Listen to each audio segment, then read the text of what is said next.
Boa tarde, pessoal. É um prazer estarmos aqui na nossa congregação de outubro. Eu vou pedir para vocês para a gente fazer uma pequena inversão no nosso expediente, para a gente receber as apresentações do Pró-Reitor de Extensão e Cultura, do professor Fernando Coelho, e da Pró-Reitoria de Graduação, que a Laura está aqui representando o professor Ivan Toro. Então, quero agradecer a presença de vocês, sejam bem-vindos, fiquem à vontade, e vou passar, então, a palavra para o professor Fernando Coelho, inicialmente. Pode ser? Pode ser sim. Ok, então bem-vindo, fica à vontade. Tá. Com a palavra. Bom, gente, boa tarde.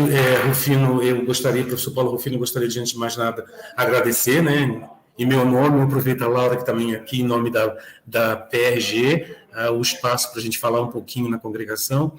Essa conversa, na verdade, que eu tenho feito sempre, eu e o Ivan, mas hoje o Ivan teve uma dificuldade agora na hora do almoço, então a Laura, que é assessora direta dele, veio representando a PRG, na verdade, para falar um pouquinho de todo o processo de curricularização ou integração ensino-extensão que a gente está envolvido, né?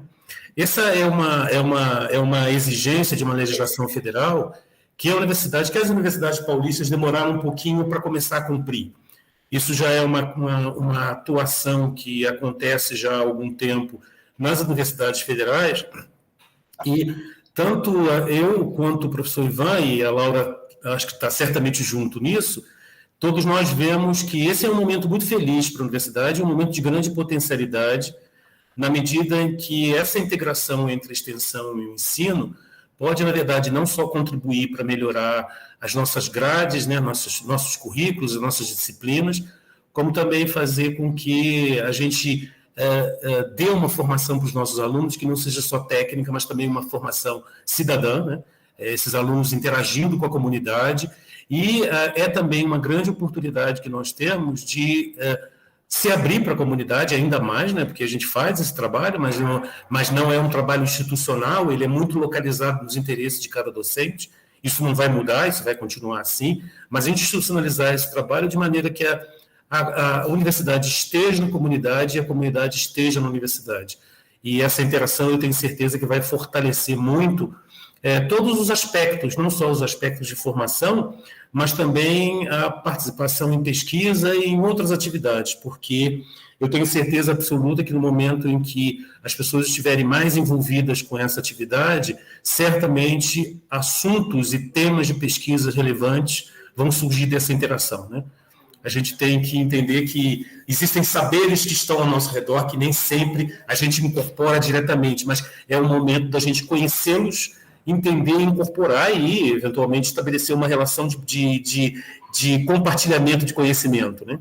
E a gente está, na verdade, bem interessado, bem focado, e a ideia dessa conversa é para deixar bem claro para toda a comunidade o envolvimento da administração central com a curricularização e com os mecanismos que a gente que a gente disponibiliza ou vai disponibilizar para que isso possa acontecer de forma, digamos assim, tranquila. A gente sabe perfeitamente que está todo mundo aprendendo, né? Então a gente vai num processo de aprendizado contínuo, mas a ideia é disponibilizar recursos de maneira que as unidades possam propor alternativas, propor novos programas, enfim, novas atividades.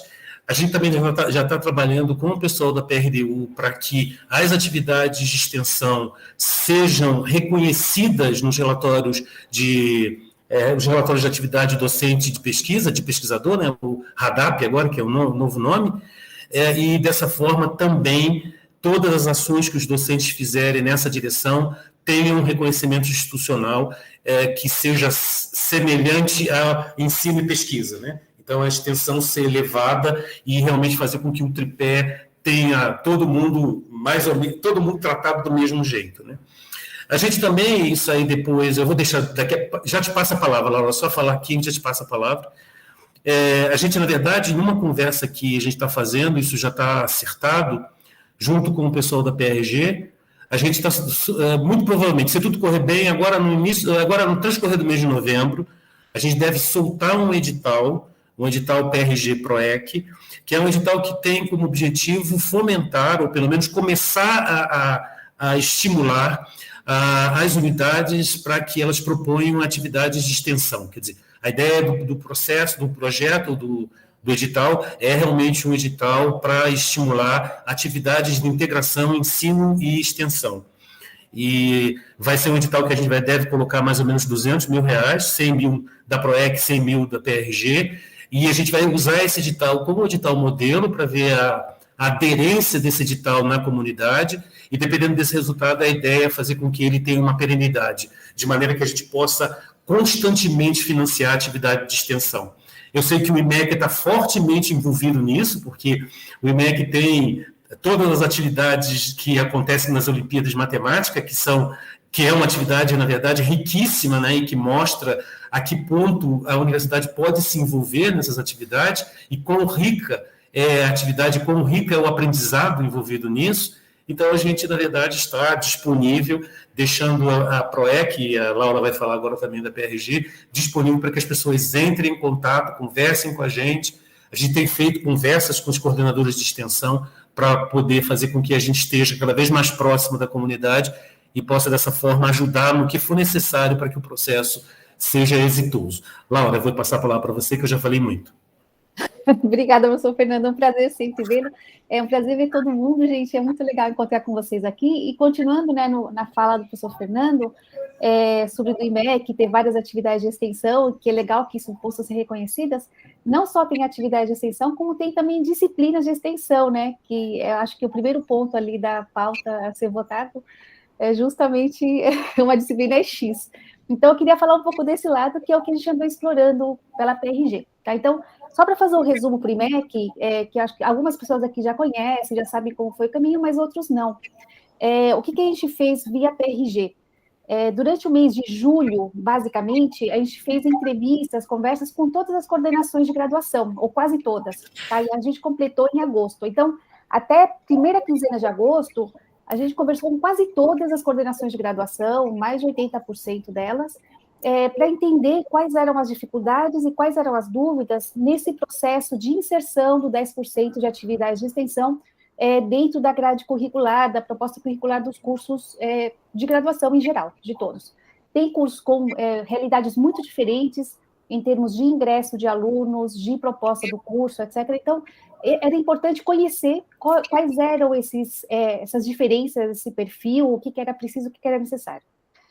Depois disso, depois de ter essa conversa, várias ideias foram surgindo de como implementar as atividades de extensão. Tá? O IMEC veio conversar com a gente, acho que em agosto, e aí surgiram várias propostas que se adequam, algumas ao IMEC e outras não, dentro dessas propostas em geral que apareceram. Uma das propostas interessantes que surgiram dessas conversas foi a criação de projetos que fossem transdisciplinares e envolvessem docentes de cursos diferentes. Tá? Isso surgiu espontaneamente das conversas e com a intenção de justamente pegar essa informação, a gente fez um questionário, elaborou um questionário chamado Qual é o seu projeto de integração ensino, que foi distribuído para as coordenações de graduação, para distribuírem entre os docentes de cada unidade.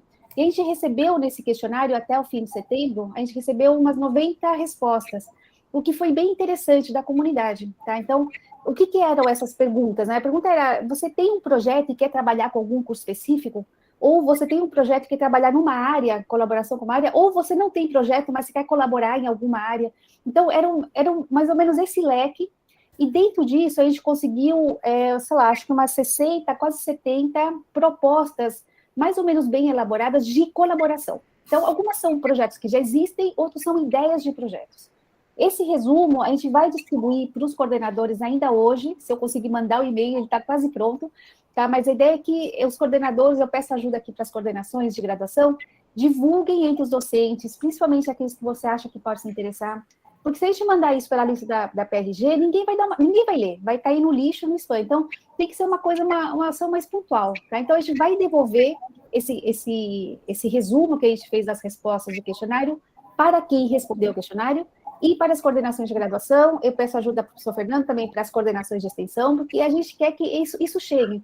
é um primeiro passo para tentar, para o pessoal perceber, para quem está de braço cruzado olhando para ver o que acontece, para perceber o que é possível, tá? Quais são as possibilidades, quais são os interesses que aparecem dentro da comunidade. E tem ideias muito bacanas, então você vê propostas, sei lá, da engenharia, envolvendo o pessoal da artes, envolvendo o pessoal da medicina, licenciaturas, enfim, dá para fazer coisa muito bacana, tem coisa bacana que já existe, e a ideia é justamente poder formalizar um pouco, que já existe e tentar ajudar, como o professor Fernando falou, com o edital, que é importante financiamento, mas não só isso, a gente também vai oferecer via EA2 uma palestra, agora dia 21 de outubro, com a professora Laís Fraga. Ela é da FCA e ela trabalha há 20 anos na extensão, né, toda a graduação, pós-graduação dela é na área de extensão. Ela está à frente da coordenação do ITCP, que é do professor Fernando, né? Mas posso falar, professor? Pode. Então, o ITCP era uma coisa que eu não sabia que existia, é uma incubadora de projetos de extensão envolvendo comunidades populares. E é uma incubadora maravilhosa, que funciona há 20 anos, tem projetos lindos, e ela sabe como fazer um projeto de extensão, como conversar com a comunidade externa, como formar estudantes dentro desse perfil. Então, ela vai dar essa palestra, dia 21 de outubro, para quem quiser estiver interessado, vai lá dar uma olhada. Ela vai explicar como é esse funcionamento, e mais do que isso, ela vai dar uma formação docente no ano que vem, no primeiro semestre. Então, docentes interessados em criar, gerenciar, formar estudantes dentro de um projeto de extensão, são convidados a fazer esse curso, tá? Vai ser uma formação, a gente está pensando em torno de 40 horas, talvez pela EduCorp ou talvez pelo EA2, a gente tem que pensar o formato, o que seja mais adequado. A gente sabe que tem um monte de coisa para fazer, sabe que vai estar todo mundo até aqui, até o pescoço, com o retorno, com tudo que tem que fazer, mas quem estiver interessado, se esse curso der certo, a ideia é poder replicar depois para formar esses quadros, pensando em projetos e disciplinas de extensão, tá? Em particular nas disciplinas EX. Tá? A gente está pensando em atender a demanda dos estudantes que têm que completar aquele 10% dentro da sua carga didática, nem sempre vão conseguir completar o 10% com as opções dentro do curso, de mudança de vetor, etc. Então, essas disciplinas X, elas vão estar ali para isso. Dentro do catálogo, vai fazer, os estudantes têm que completar tantas horas ali de extensão, e essas disciplinas X são uma possibilidade. Então, elas vêm atender essa demanda, e a ideia é que elas vão estar vinculadas, então, a projetos que vão ter começo, meio e fim.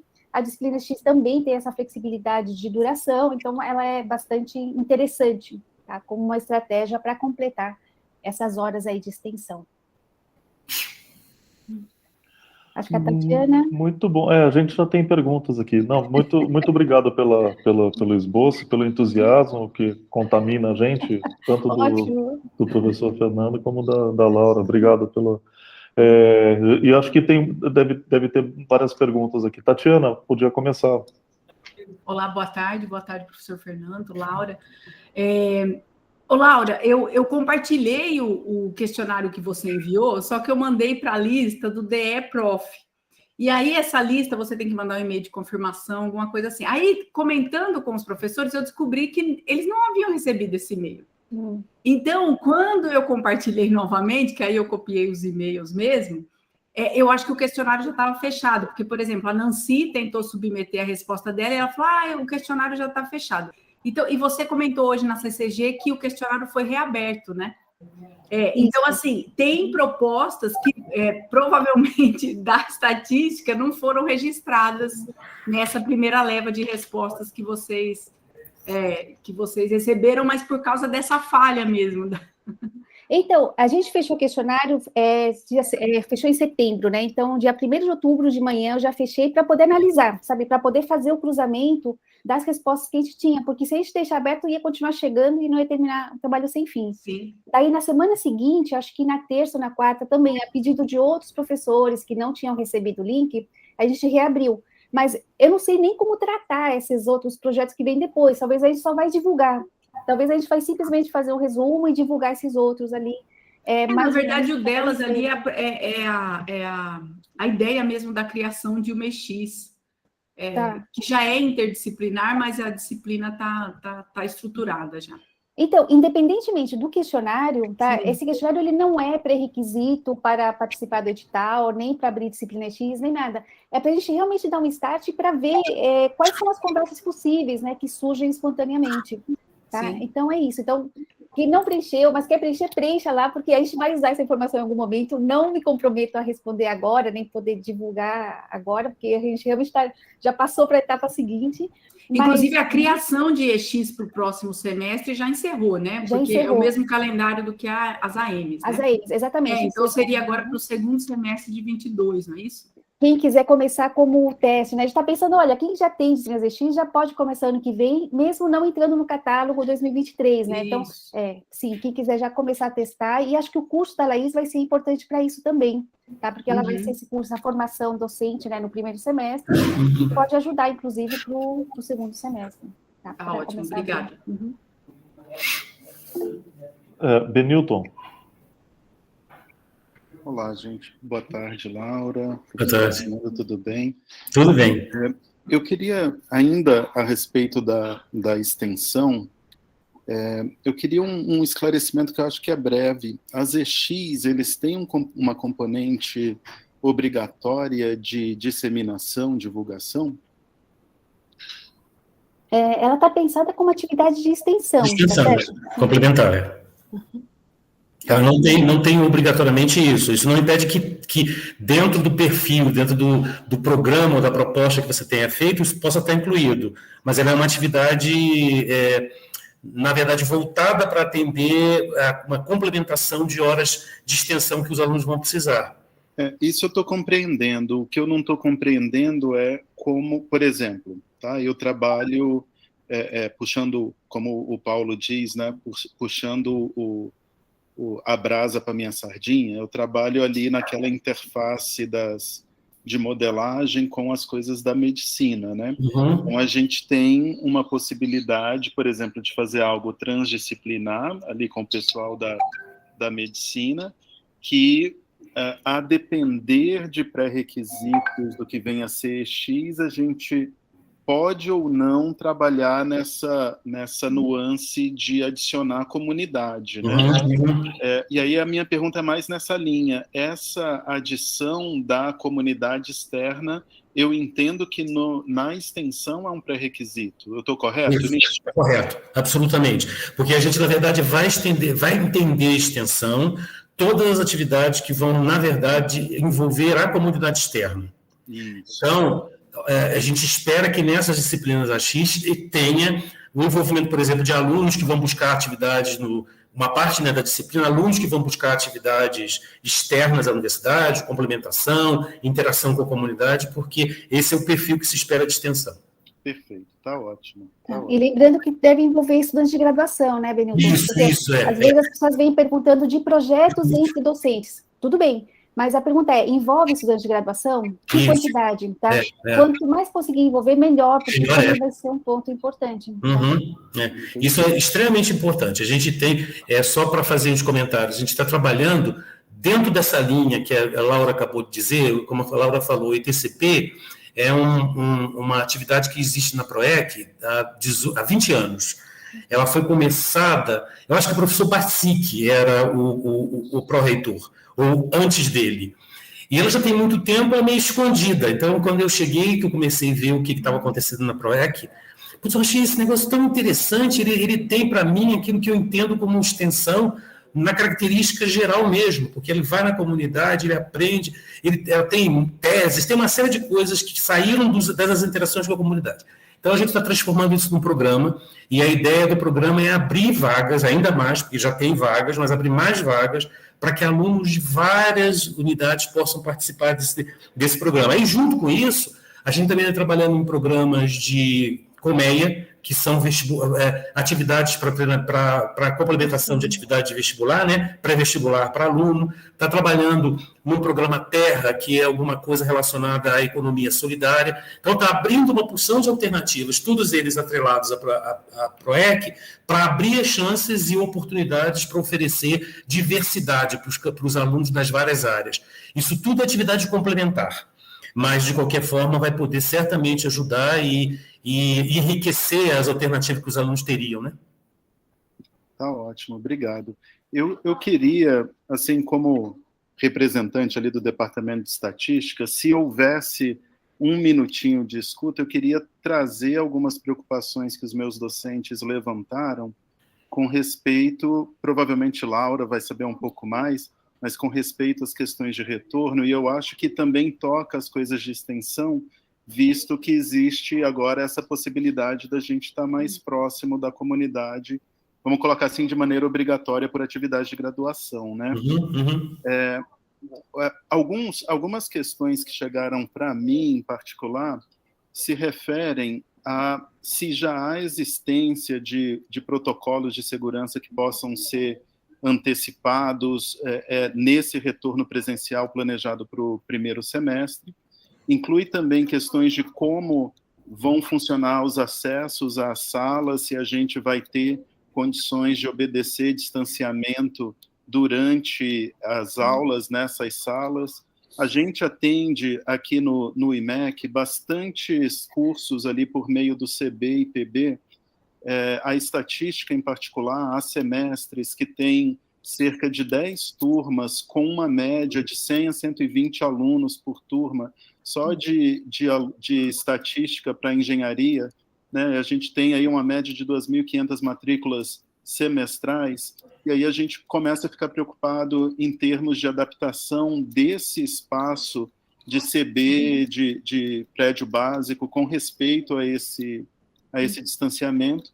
E aí as questões bem pontuais que a gente começa a se preocupar é pensando num ambiente onde a gente tenha, por exemplo, a aula presencial acontecendo e tudo mais, se uma daquelas pessoas positivam, né, como é que vai funcionar? Né, se for um aluno, vai afastar a turma toda, vai afastar o professor também. Se for o professor, afasta todo mundo, como é que é? Né? Então, eu sei que talvez esse não tivesse sido planejado de vocês responderem nesse momento, mas aproveitando que vocês acabam sendo o nosso contato direto com a administração superior, a gente queria trazer essas preocupações, assim, tá? De novo, pode ser que não hajam respostas, mas há ansiedade também do lado de cá para a gente se programar apropriadamente, tá? Mas obrigado mesmo pela paciência e pelas apresentações aí referentes à extensão. Muito obrigado. Laura, Posso responder? Sim, claro. Então, Benilton, a preocupação é de todo mundo, tá? Não existe lado de lá ou lado de cá, tá? Estamos todos no mesmo barco, acho que isso é importante ressaltar. Hoje, na CCG, Benilton, sei lá, há 10 minutos atrás, um pouquinho, menos de meia hora atrás, foi definido um GT, justamente para trabalhar com o retorno do ano que vem, tá? Então, teve um GT que trabalhou agora durante 3 ou 4 reuniões, envolvendo vários docentes, a PRG e a PRPG também, que saiu agora para definir esse retorno desse semestre agora, do que está ocorrendo até fim do ano e verão, tá, de 2022. E vai ser criado, já foi criado, né, o GT basicamente são os mesmos componentes, com algumas mudanças de outros docentes que quiseram participar, inclusive acho que o Regis daqui se candidatou para participar, não sei como vai ser a composição final, que é para discutir justamente todas as perguntas que você acabou de falar para o primeiro semestre do ano que vem. Então, esse GT vai começar a trabalhar agora, e a ideia é sair uma resolução a partir dessas dúvidas, dessas demandas, das necessidades, o mais rápido possível, tá? Pensando nesse retorno em todas essas perguntas que está fazendo, tá? Obrigatoriedade da vacina, tem várias questões ali, né? A parte logística das salas, CB, PB, tudo isso vai ser discutido, tudo isso saiu hoje na CCG, foi uma CCG, em particular, bastante longa, justamente para levantar essas questões, tá? Tudo isso foi notado e vai ser trabalhado no GT, que já começa agora. Com respeito a esse semestre, sei que é uma parte, né, ficam, sei lá, menos de 2 meses, né, para terminar o semestre, vai ter uma live na quarta-feira que vem, entre a PRG e a PRPG, às 16h30, e ali vai estar também o pessoal do SAR e a DAC, para responder perguntas. Então, também aproveito de fazer esse convite, né, quem tiver já perguntas, coordenações de graduação, que quiserem encaminhar para a gente, coordenação de pós-graduação, que quiser encaminhar para pós, já é interessante que a gente já vai envolvendo, guardando essas perguntas, para poder já responder e aproveitar o melhor possível essa live, tá? Que vai ser de 1 hora, então a gente já encaminha essas perguntas que vocês tiverem para lá. Tá? Vai ser desse primeiro semestre, por causa dessa GR que saiu, mas com certeza vão vir perguntas do ano que vem, então aproveitem ali para fazer, tá? O pessoal está discutindo isso. Tá bom, obrigado, viu? Muito bom. Pessoal, alguém gostaria de fazer ainda alguma pergunta? Já disponibilizando aqui com a permissão do professor Fernando e da Laura, disponibilizando eles. Alguém gostaria de colocar mais alguma pergunta? Algum comentário para eles? Eu particularmente gostei muito da fala inicial, onde o professor Fernando colocou de uma formação cidadã. Eu acho que não tem palavra melhor do que essa. Os alunos que são privilegiados de fazerem uma universidade pública precisam ter uma formação cidadã, né, de reconhecerem isso e, de alguma maneira, saberem o compromisso que eles têm de retornar isso para a sociedade civil. Isso é importantíssimo. Eu gostei muito dessa expressão e já estou incorporando ela aqui.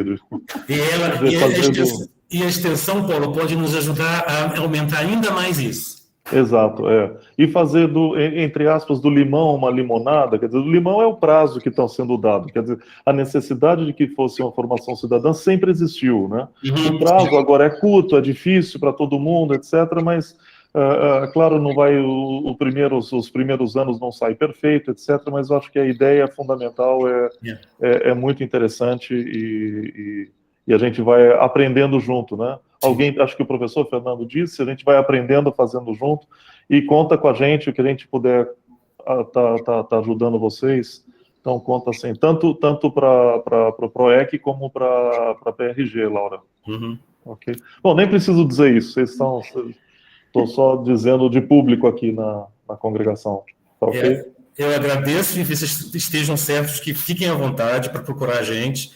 A gente tem dois assessores, o professor Cremastro, que é da Escola de Química, e o professor Zé Luiz, que é da Faculdade de Ciências Farmacêuticas. Então, o Zé Luiz Costa, que se vocês precisarem de alguma coisa, por favor, entrem em contato, eles estão disponíveis, eles estão acompanhando tudo que está acontecendo e podem ajudar no que for necessário.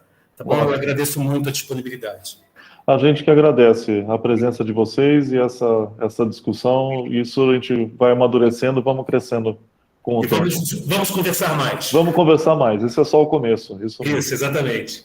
Um grande abraço. Então. Obrigada, Paulo. Obrigada, gente. Boa noite. Valeu para vocês. Uma boa tarde. Obrigado. Tchau, tchau.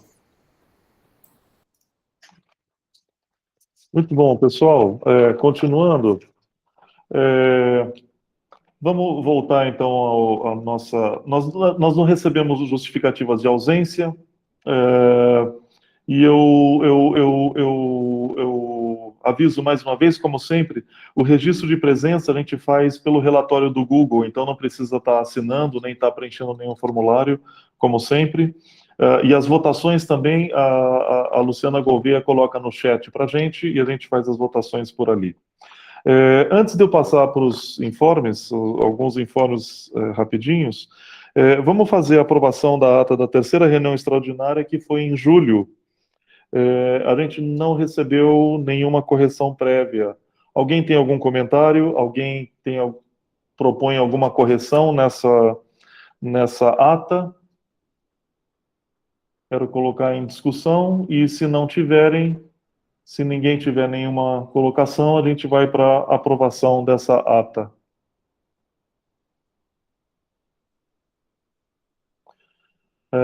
Lu, você pode, por favor, poderia colocar para a gente no chat? Pessoal, então, em votação, os 10 segundos para entrar no chat, no formulário, e votar favorável, contrário, abstenção.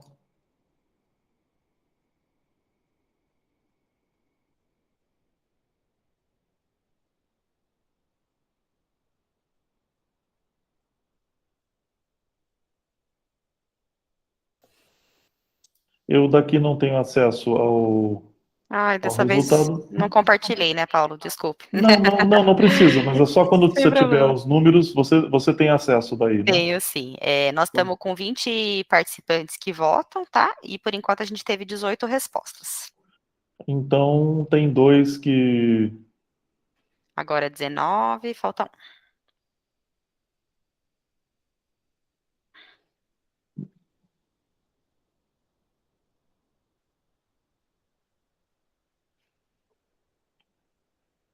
Tem alguém distraído? Continua faltando 1. Dessa vez eu votei. Da outra vez, o Laércio reclamou e era ele que não tinha votado. Não, aquela vez eu chamei a atenção que faltava um, né? Fazer uma conferência minuciosa, e era eu que não tinha votado, pra você ver, né? O cuidado com o termo que votam é porque eu já estou excluído, né? Sim, você não vota, professor, professor Terra. Lu, Continua faltando um. vamos considerar como abstenção Tá e bom. considera os 19 votos. Isso, são 19 votos favoráveis. E aí 19 mais votos uma favoráveis. abstenção. Ok. Então, aprovada a ata, vamos para os informes. Pessoal, eu vou começar com com notícias assim de boas notícias para o IMEC,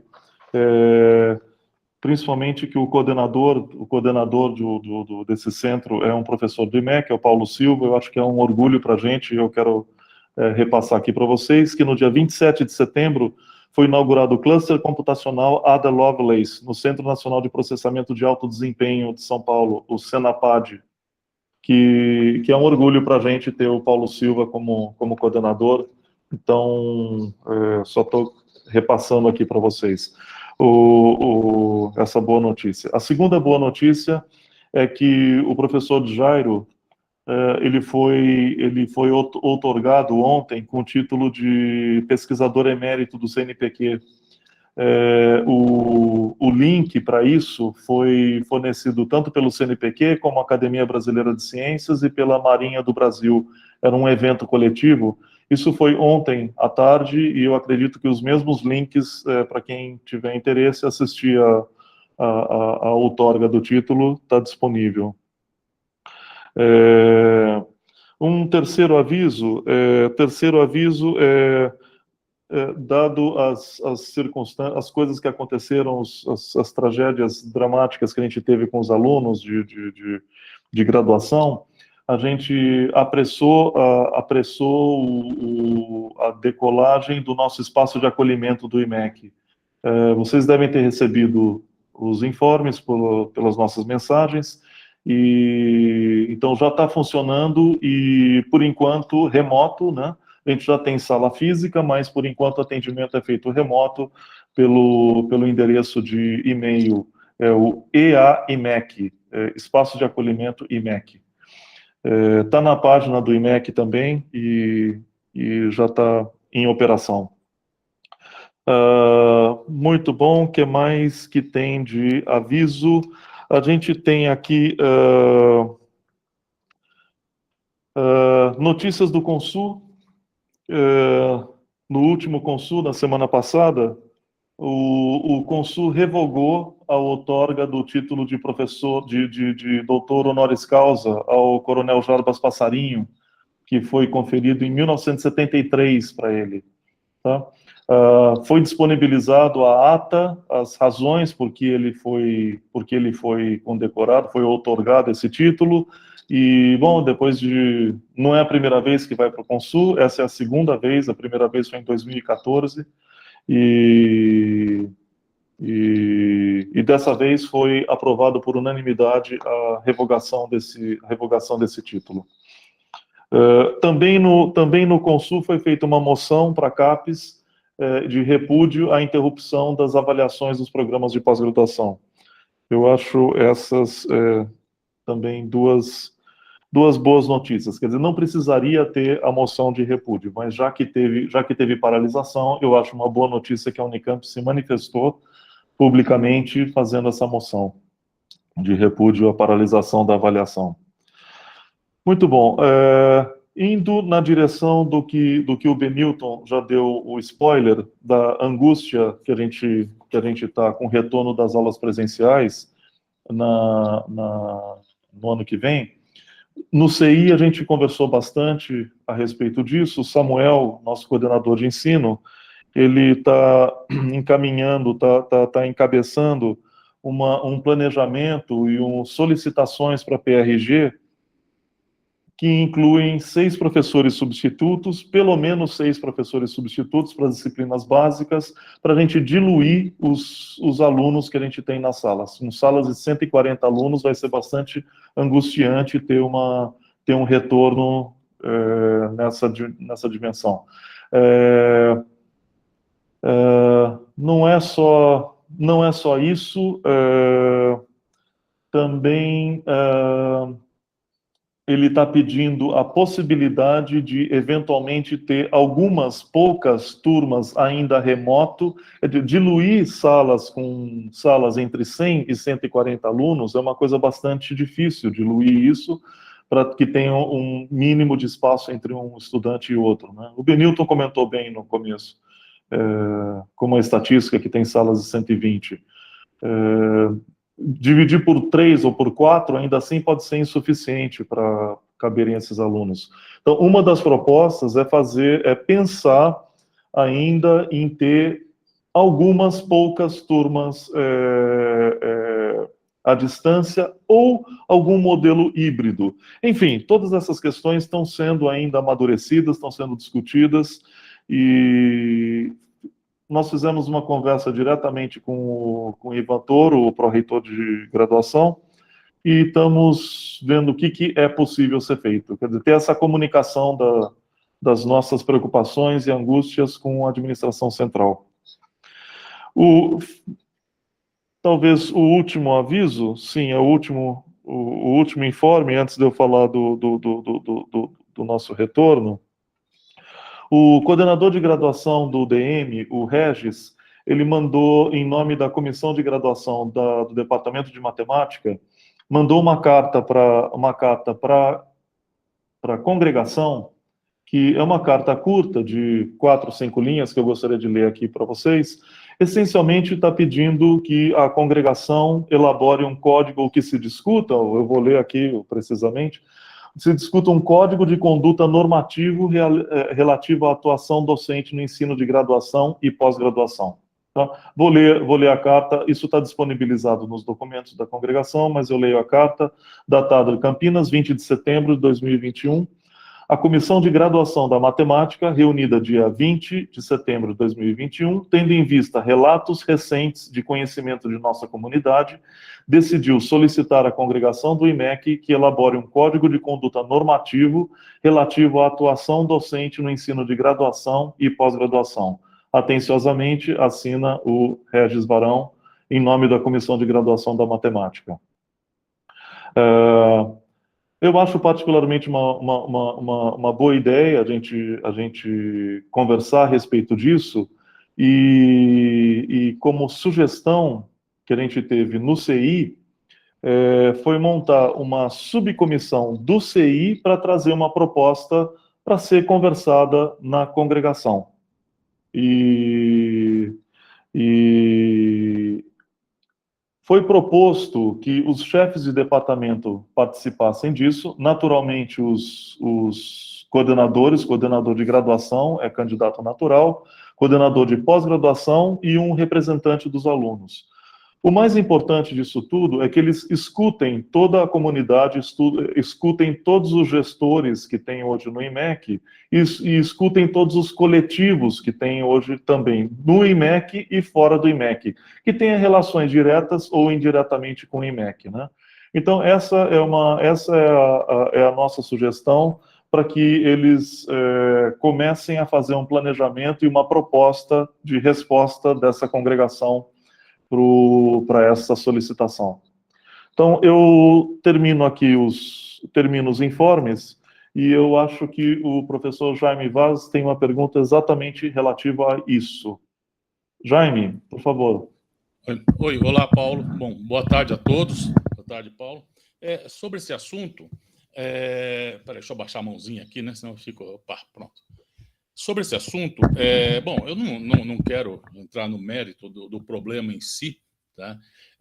Que aconteceu, não que ele não seja obviamente relevante, mas eu acho que a questão aí é pequena, também não é pequena, mas acho que o problema da questão do código de conduta é um pouco maior, tá? Eu acho que focar, como está colocado nessa carta aí, como se nós tivéssemos problema e o problema fosse relativo à atuação docente, seja na graduação ou na pós-graduação, é uma parte do problema, de um eventual problema. É uma parte. Tá? A gente sabe que problemas existem, não só pode até falar da atuação docente, talvez até na forma de eventual ou assédio ou não com funcionário, ou não, ou do trabalho de funcionário, e também do aluno. Por exemplo, da questão da cola. Tá? Isso é um código de conduta totalmente, vou dizer, desastroso, para dizer por menos, né? É esse. Quer dizer, eu acho que sim, acho que o código de conduta é uma coisa importante, mas não ficar restrito a como se fosse a atuação do professor. Mas um código de conduta ele tem que abranger toda a comunidade do IMEC. Tá? Professor, funcionário e aluno. Alunos que também, alunos não só de dentro do IMEC, mas alunos que, enquanto fazem uma disciplina do IMEC, deveriam estar regidos por esse código de conduta da comunidade do IMEC.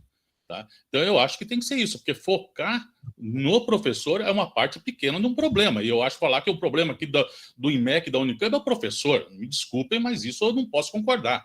Tá? Existem problemas, eu não vou ficar focado nesse problema em particular, mas o problema é maior. Tá? Um código de conduta tem que existir para a comunidade como um todo, tá? Como tem em várias universidades do mundo. Tá? Eu, desde que eu fui diretor, enchi o saco, desculpe o português, mas enchi o saco várias vezes da reitoria para que se fizesse um código de conduta da universidade, e nunca me deram bola. Né?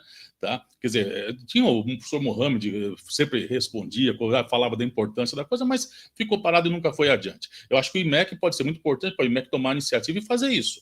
Tá? Para toda a sua comunidade, fazer um código de conduta da comunidade. E não ficar restrito a uma coisa, pensando, sugerindo, não parece que o professor fosse o problema que temos aqui, que todo mundo sabe que não é. Tá? Os códigos, e não é de classe, às vezes o que acontece é que a gente tem problemas de pessoas. Tá? São pessoas, mas não porque essa pessoa é um professor, ou é um funcionário, ou é um aluno.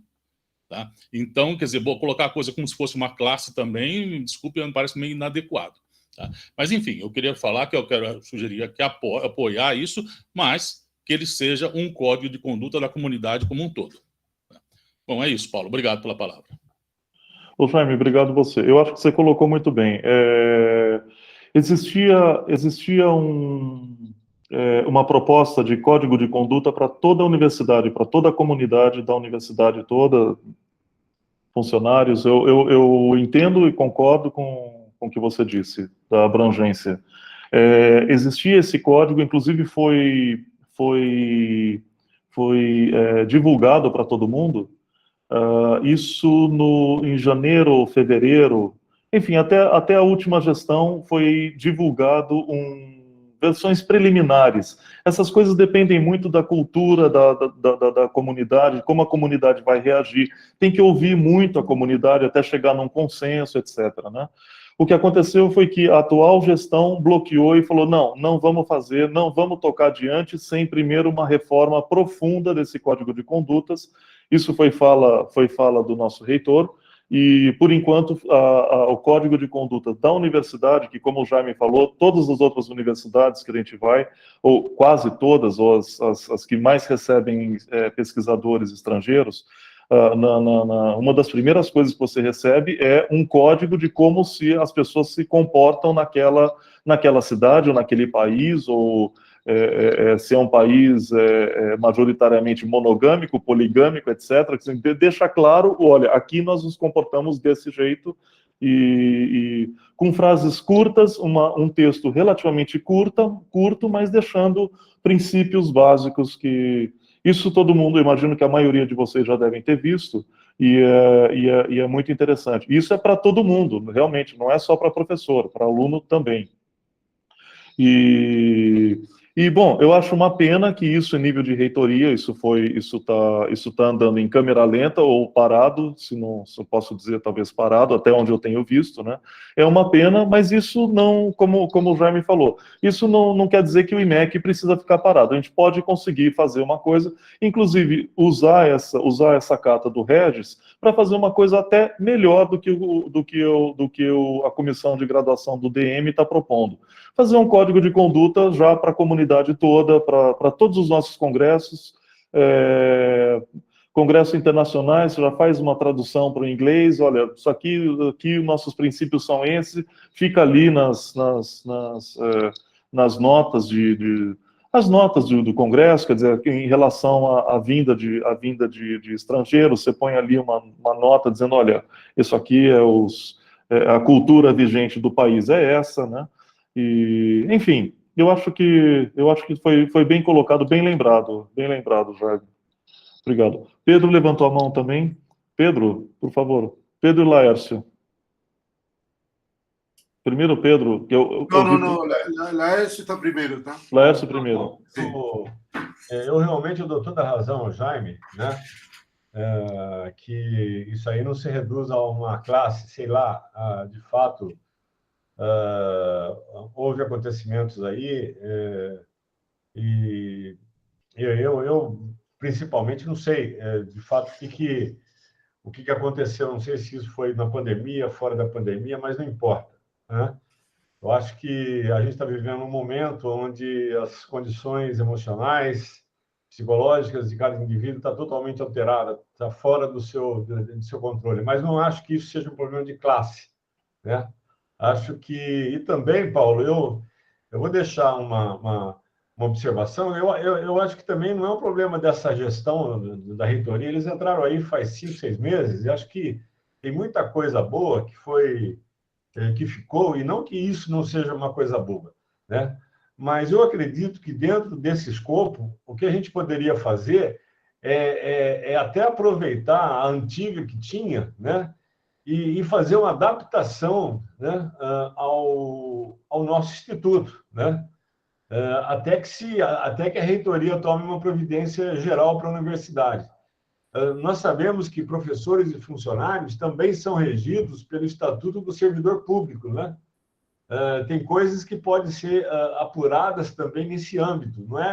Nós não fazemos parte de uma bolha de vidro, né? A gente também, qualquer atitude que venha nesse sentido, pode ser levada em consideração como servidor público também, né? A gente não tem essa... eu acho que existe também esse perfil de conduta, né, de um funcionário público, né? Então, mas como nós estamos no âmbito acadêmico aqui, da universidade, onde, fora da academia, acho que tem o respeito, a educação, eu acho que a gente deveria ter, sim, um manual, né, mas que, nesse momento, fosse uma adaptação, talvez, daquele que existia na universidade, porque aquilo lá também não saiu do nada, né? E que, em compasso até de espera, obviamente, quando a universidade tomar uma providência, né, a gente vai ter o nosso pronto e aí é só mexer algumas coisas. Sim, ótimo. Eu concordo, Laércio. A gente pegar vários modelos que já existem, tanto o anterior daqui da Unicamp, como outros modelos em outras instituições, em outras universidades, eu acho que essa comissão pode incorporar tudo isso, inclusive incorporar ideias locais dos coletivos. Tem grupo ELSA, tem grupo LGBT+, enfim, tem vários coletivos aqui que eles podem entrar em contato e aproveitar textos que já existem, né,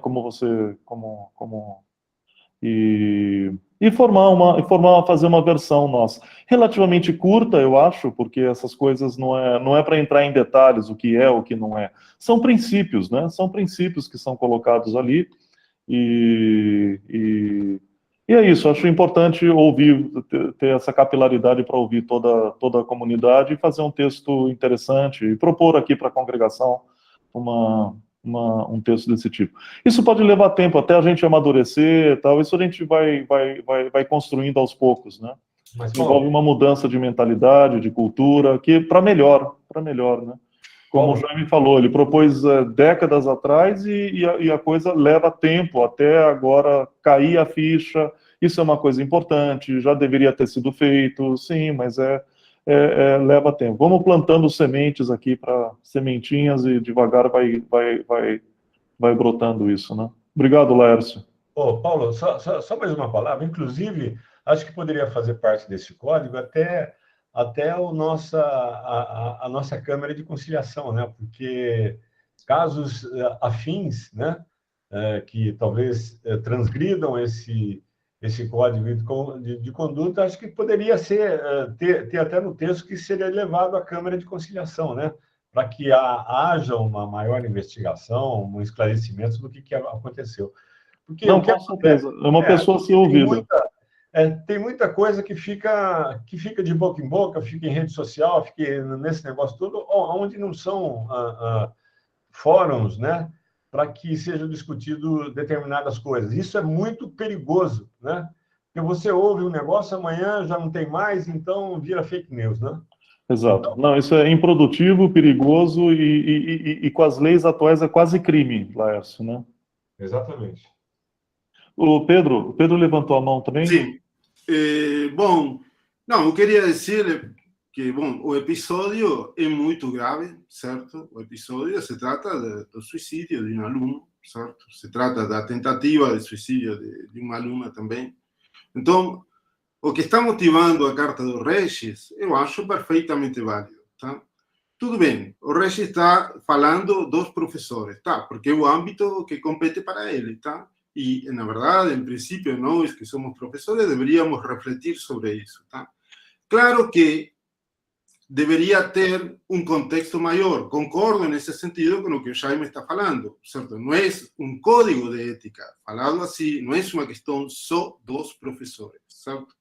É uma questão de alunos, é uma questão de funcionários, como uma questão de relacionamentos aqui na universidade, certo? Como isso se vai organizar.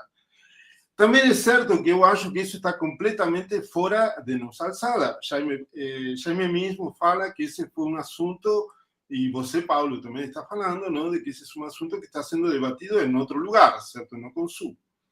Então, nós não podemos fazer esse código de ética. Tá? Isso está completamente fora do escopo das coisas que nós podemos fazer. Mas nós podemos criar uma série de diretrizes que nos orientem na relação com nossos alunos. Certo? Eu acho que o Regis escreveu isso, está falando disso. Tá? Claro que seria conveniente ter o mesmo em relação aos alunos e em relação aos professores. Feita a nossa reflexão, porque basicamente isso seria uma reflexão que a gente deveria fazer, certo? Que se vai apresentar com princípios gerais, não punitivo, digamos, sino simplesmente algo, uma série de sugestões de boas condutas, tá? Não sei muito bem como chamar isso, tá? Nós podemos convidar alunos não docentes a fazer o mesmo, certo? Com um modelo mais ou menos armado para que eles consigam seguir e tentar integrar tudo isso em algo e depois isso sim levar para frente e poder mostrar isso como, olha, aqui nós fabricamos isto, será pouco, será muito, isso que nós conseguimos fazer, certo?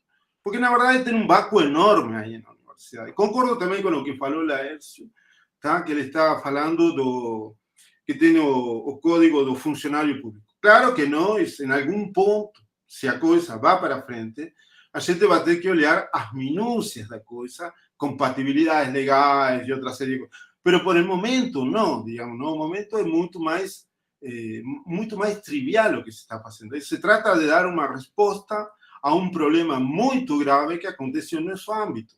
Eu acho isso. Tá? Obrigado. Ok, obrigado, Pedro.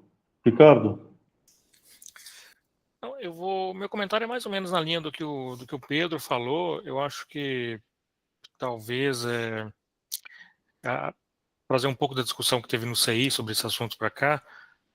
A ideia não é, pelo que a gente conversou no CI, não é fazer um código punitivo no sentido que seria um manual de conduta, quase uma parte, um texto que repita o regimento da Unicamp, ou, como o Laércio falou, o regimento do servidor público, né?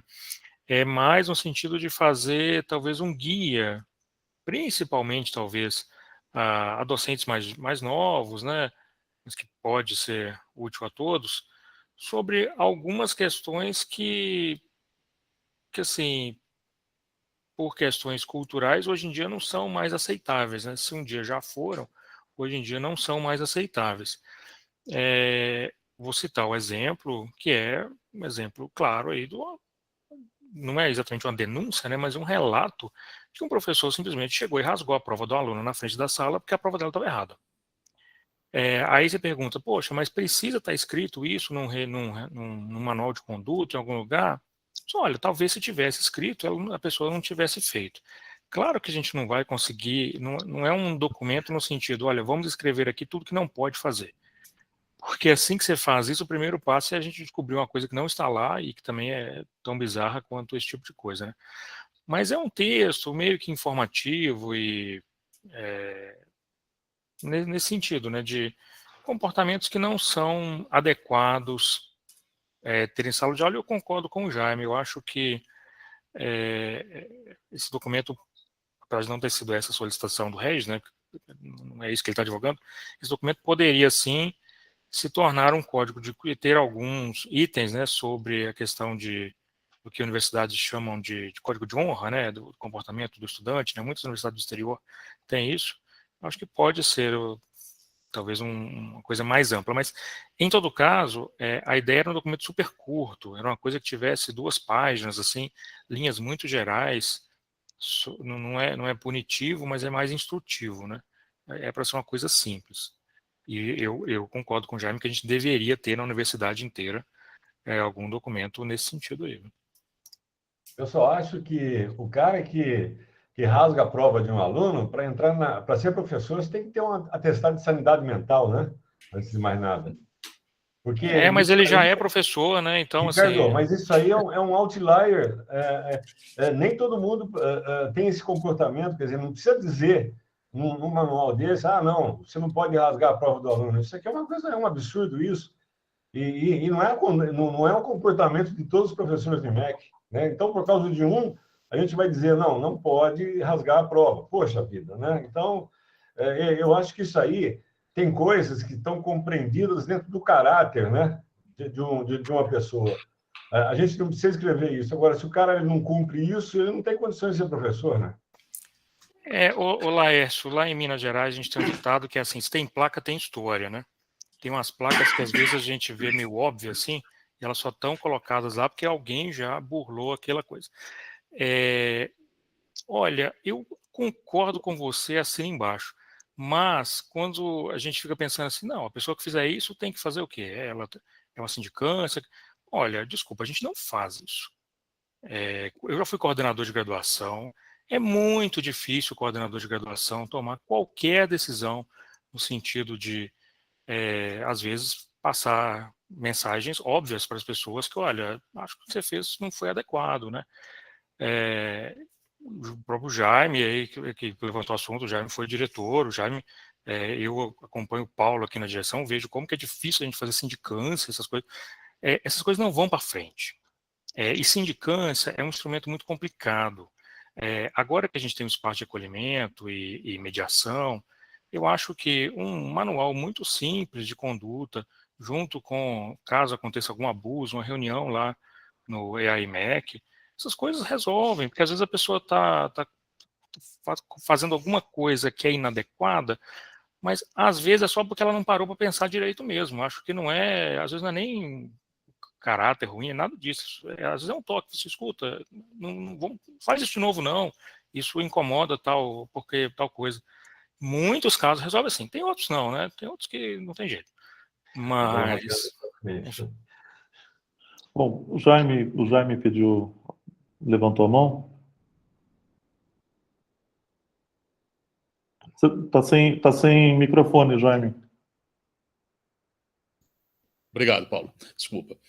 Uma curiosidade, esse caso do professor que rasgou a prova, ficou elas por elas, não aconteceu nada? Ficou a prova rasgada e pronto? Jaime, isso é uma narrativa de Facebook de uma aluna comentando de coisa de alguns anos atrás. Então, a gente nem sequer sabe se é verdade, se é para levar a sério, e nem tem que estar contextualizado de qual o ano que isso aconteceu. Então, até isso, a gente tem que tratar de um jeito respeitoso, porque pode não ser verdade, ou pode não ter sido com o professor. É curiosidade para saber isso, tá?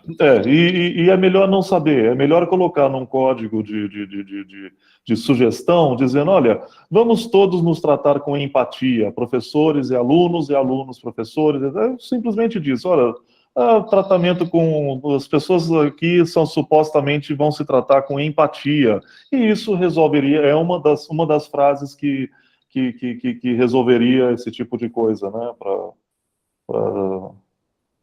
Enfim, é o que eu acho, né? Coisas simples, diretas e sempre positivas, e nunca as negativas, né? Paulo, sobre isso, um amigo meu uma vez me disse, sempre não esqueça da frase, é que é possível legislar sobre o louco, mas não sobre a loucura. Muito bom. É isso, bom. Isso é muito bom. Muito bem. Pessoal, deixa eu continuar com os. Eu não tenho mais informes. Eu vou pedir para que o Ricardo, que está mais bem informado, Ricardo, como presidente do Comitê de Crise Covid aqui do local do IMEC, ele teve uma reunião ontem com a reitoria sobre instruções do retorno. Ele tem isso e outras questões relacionadas. Ricardo, você poderia passar para a gente, por favor, esses informes? Obrigado. Obrigado, Paulo. Só para fazer uma muito rápida contextualização, vou tentar não usar muito tempo. Na última congregação, a gente estava aguardando a publicação de um AGR, né, sobre o retorno que aconteceu, né, no dia 13 de setembro. Enfim, a AGR foi publicado, de fato, dia 8 de setembro, a AGR 60, acho que já mandamos por e-mail para todo mundo, da norma sobre o retorno, como que seria e tal.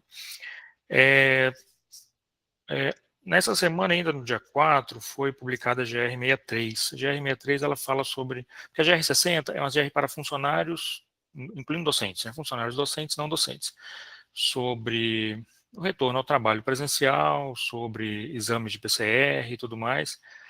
E ela não comenta nada sobre alunos em aulas, bem entendido que as aulas presenciais da Unicamp estão suspensas.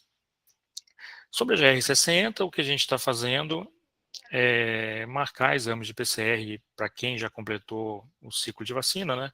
Segunda dose mais 14 dias, ou vacina de dose única mais 14 dias. A Luciana, nossa CTU, está cuidando disso aí. Eu sei que muita gente está questionando se precisa mesmo fazer o PCR para voltar, porque na prática eu vou dar aulas na minha casa e tal. Precisa mesmo fazer o PCR, é obrigatório. Tem uma resolução do gabinete do reitor que diz isso. O PCR não precisa ser feito na Unicamp, tem umas regras, ele pode ser feito na clínica particular, tem regras para isso. Quem quiser fazer isso, por favor, me manda um e-mail depois que eu explico como é que faz. Mas o SECOM tem marcado. Já aviso também assim,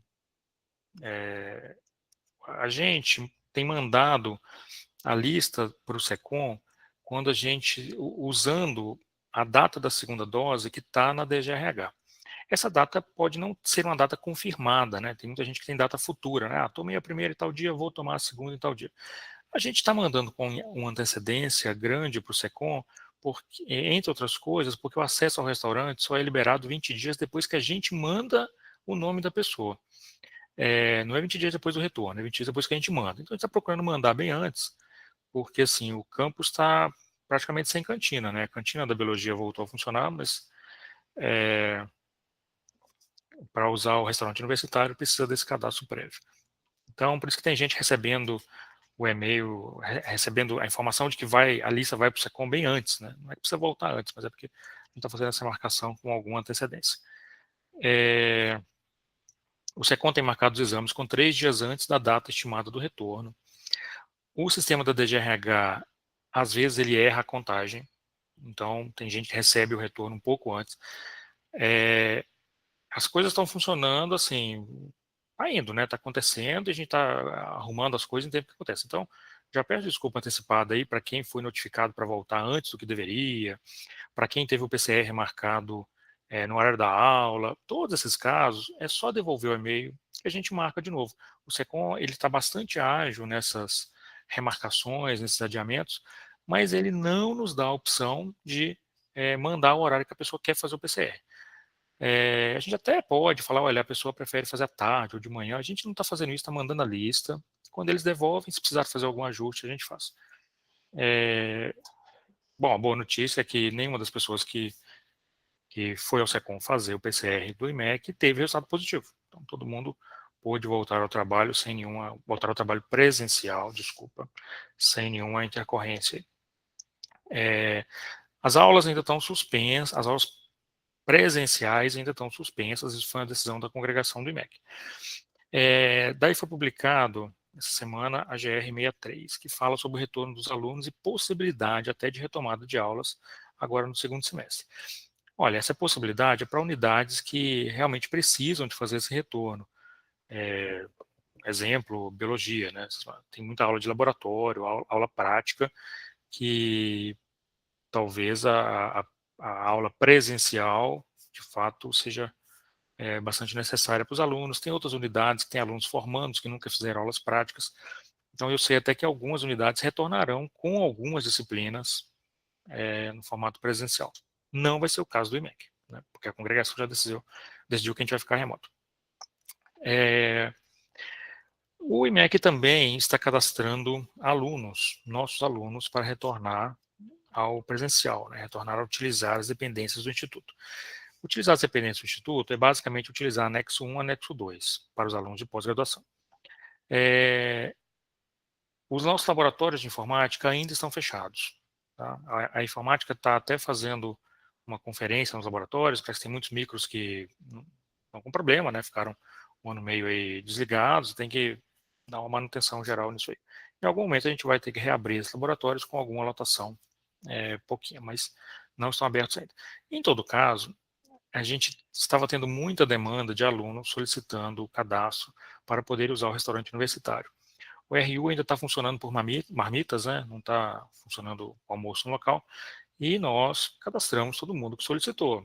Bom, Barão Geraldo, uma refeição a R$3, né? É sempre uma boa opção, né? Então, estávamos fazendo isso. Acabamos de saber na reunião de ontem que a gente não devia estar fazendo isso, mas na verdade todas as unidades da Unicamp estão fazendo isso, não é só o IMEC. Parece que o uso do bandejão é mesmo só para quem está envolvido em termos dos alunos, né, para quem tem algum envolvimento aí com o SECOM, o pessoal da área da saúde e tal. Então talvez a gente tenha que alterar o procedimento aqui no IMEC. Bom, junto com essas duas GRs foi publicada uma instrução normativa da DGRH sobre o que acontece se a pessoa não quiser se vacinar. Porque na GR60 ela comentava que a vacinação era obrigatória. E quem regula esse tipo de coisa é a DGRH publicou uma instrução atestando, né, que de fato a vacinação é obrigatória, a pessoa tem que comprovar a vacinação perante a DGRH, e se não fizer isso e não tiver um motivo muito bem justificado, um motivo médico justificado, um justificativo que seja aceita pelo pessoal da DSO, da Divisão de Saúde Ocupacional da Unicamp, o salário vai ser cortado. Então, a gente acabou tendo uma legislação mais ou menos parecida com o que muitos já viram da USP, né? A USP obrigou a vacina, a gente demorou um pouquinho, mas agora tornou a vacina obrigatória também nesse sentido, né? Então, a vacinação é obrigatória e a pessoa precisa, caso não queira se vacinar ou não possa se vacinar, no caso de não poder se vacinar por alguma questão médica, tem que providenciar um atestado médico, ir lá conversar com a DSO e ver o que acontece. Caso ela não queira, simplesmente porque eu não quero, essa opção não existe, o salário vai ser cortado. Muito bem. Em termos, assim, parando de falar siglas e números de documentos, a retomada da atividade de MEC está bastante tranquila, não sei se vocês têm vindo aqui, particularmente estou aqui todas as tardes, né? A direção está funcionando quase todo mundo o dia inteiro, eu estou às tardes, o Paulo vem às manhãs e às tardes também. Tem bastante docente que já retorna ao prédio, seja para dar aula, seja até para receber aluno de pós-graduação mesmo. O prédio está longe de estar cheio, né? Mas o nosso estacionamento começa a ter uns carrinhos ali já, né? Então já começa a ficar bastante ocupado. A gente tem bastante aluno que vem para o prédio, muita gente que entrou no ano passado, né? Alguma chamada, terceira, quarta chamada, que nunca tinha vindo à Unicamp, acabou vindo, se cadastrando no retorno, veio ver o prédio, então o campus começa a ter algum movimento. A gente não teve nenhuma situação estranha, né? Todo mundo seguindo os protocolos de segurança aí. Vez ou outra você vê alguém sem máscara, então você aponta para a pessoa rapidinho arruma uma máscara. Eu estou sem máscara, estou na minha sala. Se você está trabalhando na sua sala e está sozinho, você pode ficar sem máscara, né? Ó, a Silene está ali sem máscara também.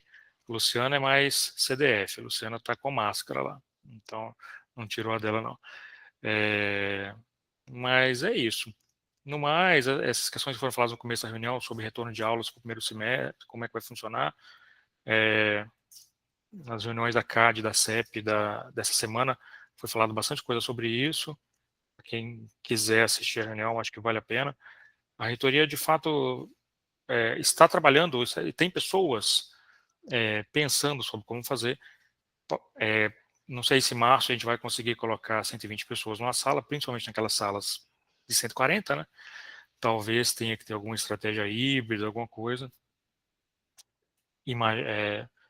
Quando os coordenadores... Essa informação vai chegar primeiro na CCG, vai chegar antes lá do que na diretoria, provavelmente. Então, imagino que os coordenadores, vou contar com eles para nos manter informados sobre isso aí. Bom, da retomada é isso. Assim, olha, está sendo tranquila. A gente tem conseguido atender todo quanto é solicitação especial que chega. E, em caso de qualquer dúvida, por favor, mandem mensagem aqui para a diretoria. Eu tenho um último informe, que não é exatamente de retomada, mas são 2 informes do Planes, na verdade. Eu queria dar um informe sobre o objetivo do Planes, que eu fiquei responsável, sobre metodologias, novas metodologias de ensino-aprendizagem. A gente fez uma reunião no meio do ano, né, com a comunidade de MEC inteira, foram apresentadas algumas sugestões, a gente está quase no ponto de mandar de volta para a comunidade uma lista de disciplinas para as pessoas sugerirem modificações pontuais, tanto no programa quanto na ementa, e também, às vezes, fazer uma ficha de atividade, alguma coisa que possa complementar a disciplina. Espero, até o fim do mês, enviar para todo mundo. Acaba que essas questões de retorno de aulas, né, acabam ficando em primeiro plano nesse momento. O outro informe também do Planes, sei que a Silene está aqui, mas vou aproveitar que eu estou falando. Lembra que a Silene mandou um e-mail para todo mundo aí com um formulário, né, para colher opiniões da comunidade sobre divulgação científica e institucional que é feita pelo IMEC. Então, o formulário, por favor, eu queria pedir para vocês preencherem até dia 12 de outubro agora. Então, bom, eu ia falar para vocês aproveitarem o feriado, mas não posso pedir para vocês aproveitarem o feriado para trabalhar, né? Então, mas até amanhã à tarde, por favor, preencha o formulário da Silene lá. É bastante importante para a gente, porque uma coisa que o IMEC precisa fazer urgente é trabalhar questões sobre divulgação institucional e divulgação científica de coisas que acontecem no IMEC, né? A gente sabe que a gente faz isso de forma muito artesanal, muito fundo de quintal, e a gente precisa profissionalizar isso aí no IMEC, e certamente as respostas lá que vocês derem no formulário da Silene vai ser muito útil. O formulário foi enviado para a Silene porque ela é responsável por esse projeto do Planes, né? Bom, e em geral, né, o Planes que a gente fez lá no começo do ano passado, antes de pandemia, né, tá andando bem, né? Vocês veem que faz em várias congregações aí, a gente está aprovando coisas que saíram de lá. Então, acho que foi uma experiência bastante positiva, que demora para ser implementada.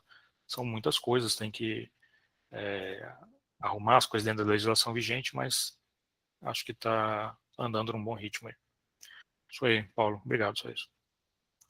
Obrigado, Ricardo. Claro, antes da gente terminar o expediente, eu quero saber se alguém mais gostaria de se inscrever para falar no expediente.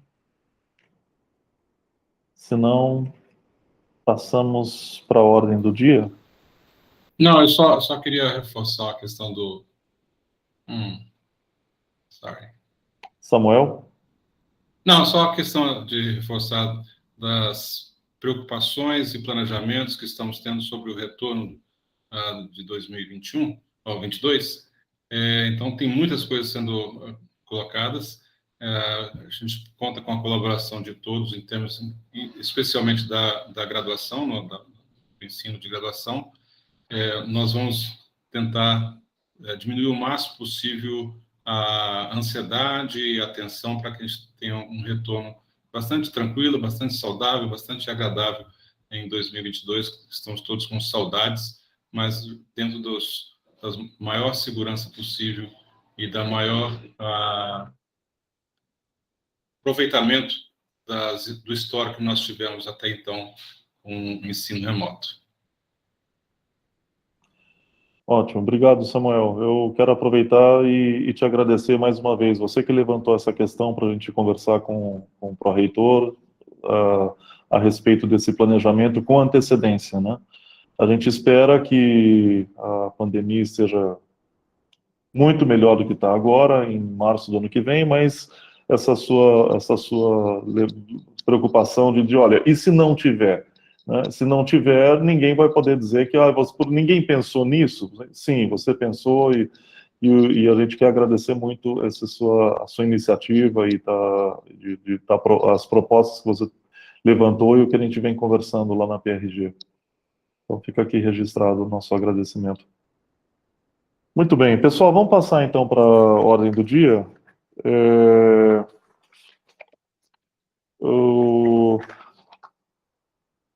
A mesa gostaria de destacar o item 3. Eu quero perguntar se mais alguém quer destacar algum item.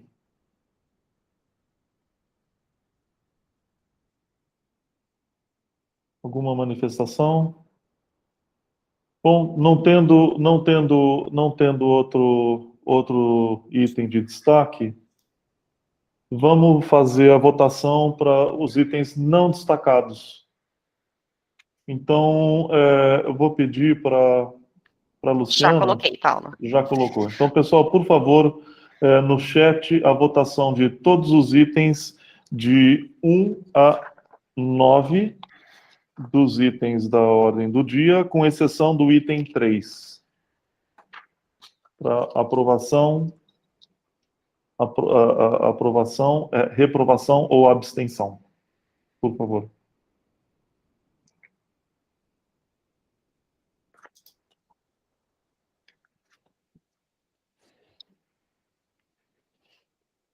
Estamos com as 19 respostas já. Bom, são 20, né? São 20 participantes que votam. Então, tem sempre uma abstenção.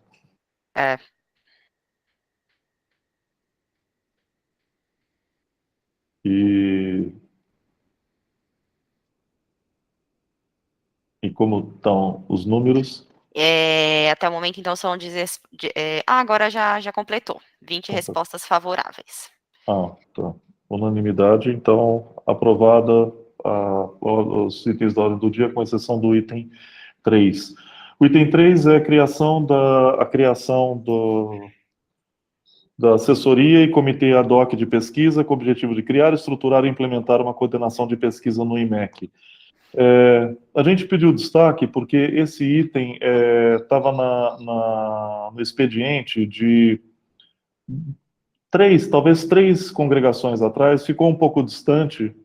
É um dos itens do planejamento estratégico do IMEC, é liderado pelo Marcelo Terra Cunha, que eu também aproveito para agradecer, e a gente convidou ele para estar aqui, para poder tirar dúvidas. A gente já discutiu, ele já fez uma apresentação a respeito disso, mas o que justamente no expediente, né?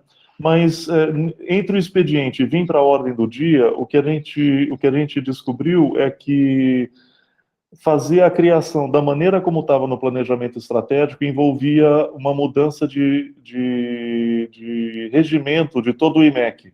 O regimento do IMEC tem uma série de correções para serem feitas, que isso leva tempo, alguns meses, ou talvez um semestre, ou 2 semestres, até ser feita todas as correções.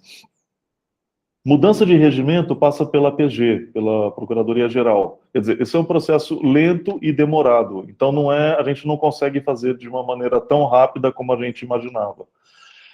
O que nos foi sugerido, então, pela própria PG, foi justamente isso. A gente fazer, primeiro, um projeto, como se fosse um projeto piloto, um teste, né, não um coordenador, mas um assessor de pesquisa, a assessoria e o respectivo comitê de pesquisa, que vão ter o prazo de 18 meses, de 1 ano e meio, de fazer de ver como isso vai se desenvolvendo, como isso vai crescendo. Inclusive, uma das tarefas deles é fazer o regimento final para ir, de fato, para o regimento do IMEC, aí sim criando o coordenador de pesquisa. Então, por conta disso, por conta dessas nuances, por conta dessas mudanças de interpretação que a gente aprendeu nesse meio de caminho, é que a gente pediu destaque para estar esclarecendo porque isso mudou de nome, mudou de contexto e essencialmente é essa a razão. Vocês lembram sempre que o mais importante é a nossa bússola, o nosso norte.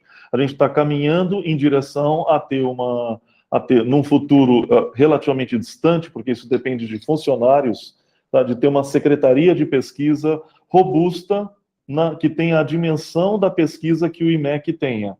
Tá? Não, hoje em dia a gente tem um setor, antigamente se chamava célula de pesquisa, formado pela Silene, dizer, uma única pessoa para um trabalho que a gente sabe que precisaria ter umas 5 pessoas, ter uma grande secretaria como outros institutos que quase todo mundo conhece, como o INPA, institutos internacionais e que todo mundo já visitou, sabe como funcionam essas coisas. São estruturas robustas, sólidas, que dão todo o amparo para a pesquisa, todo o suporte para vinda de professor visitante, passagem, transferência de cheque, dinheiro, pagamento de diária, enfim, um suporte de pesquisa pesado, assim, que desencarga o pesquisador de ter que ficar cuidando do visitante, né? Então essa é a nossa direção, assim, de uma direção que cresça realmente uma secretaria de pesquisa, um coordenador de pesquisa, comitê de pesquisa, uma coisa grande. As coisas andam relativamente devagar no serviço público, então o que está sendo proposto já desde o ano passado é esse epsilon, quer dizer, se cada ano a gente andar um epsilon, dá para a gente sonhar que daqui 10 ou 15 anos a gente vai ter alguma coisa mais próxima do que a gente gostaria que fosse, como comitê e coordenador de pesquisa e a respectiva secretaria que cuidasse de projetos e de projeto financeiro, etc. Né? Então, essa é a direção principal. Então, esse está aqui, o nosso epsilon, parece pequeno, mas tem muito trabalho envolvido aqui. Tá? Muito trabalho do Marcelo, inclusive, do Ricardo, de toda a comissão que montou isso. Bom, enfim, eu seria injusto se eu começar a dar nomes aqui, de todo mundo, inclusive das pessoas que ajudaram sim, Silene, Luciana e a própria PG, elas consultaram outras pessoas, enfim, é um orgulho para mim ter um orgulho para todo o IMEC, ter uma equipe como essa, com esses objetivos, né? Então, a gente agradece todos eles, e é por isso, então, que eu pedi esse destaque. Acho que o Marcelo e o Ricardo gostariam de comentar mais alguma coisa. Ricardo? Não, Paulo, ou Marcelo? Não tenho muito comentário, não. É exatamente isso que você falou, assim. Na verdade, entenda como a gente está criando a coordenação de pesquisa e o papel do coordenador de pesquisa, mas regimentalmente a gente não consegue fazer isso nesse momento. Então, a gente está colocando na documentação que por 18 meses vai funcionar com esses nomes, né, com assessoria e comitê ad hoc de pesquisa, com a ideia de que a ideia dos 18 meses é simplesmente para pegar o ano que vem inteiro, para a gente poder ver quais fluxos ali de trabalho serão que esse comitê de pesquisa vai ficar com esses fluxos, né? E aí, bom, durante um ano basicamente acontece quanto é protocolar no IMEC acontece durante o ano. E aí eu acho que a ideia é na congregação de talvez abril de 23, aprovar a criação da comissão de pesquisa, já com as atribuições que julgaram ser necessárias ao longo do ano que vem. É isso. Obrigado, Ricardo. Marcelo? Isso, só reforçar também que é o desdobramento de um dos pontos centrais do Planes, e A ideia toda é que não precisa esperar ser viável criar oficialmente para a gente começar a fazer na prática e começar a tentar perceber as diferenças.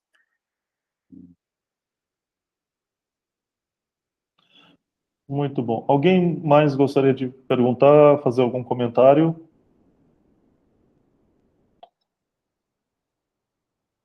Bom,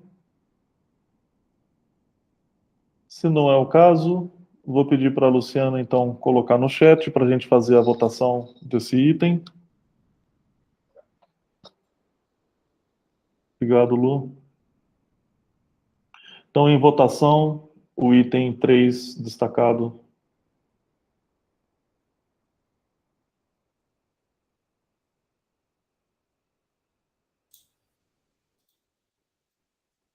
Enquanto a gente espera a votação, deixa eu só dizer que eu vou desaparecer. Eu tenho que cuidar de outras tarefas aqui. Foi um prazer. Ok, Marcelo, obrigado mais uma vez, então, por estar aqui à disposição da gente. Perfeito. Um abraço.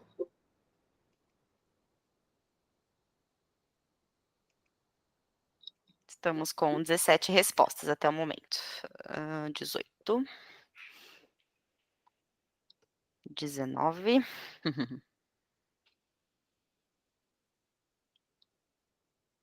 Agora sim. Então, foram 18 respostas favoráveis e 2 abstenções. Ok, então item 3 aprovado. Esse era o nosso último item de pauta. Então, encerramos a congregação. Agradeço, como sempre, a presença de todos, as conversas, as discussões. E boa tarde para todo mundo, então.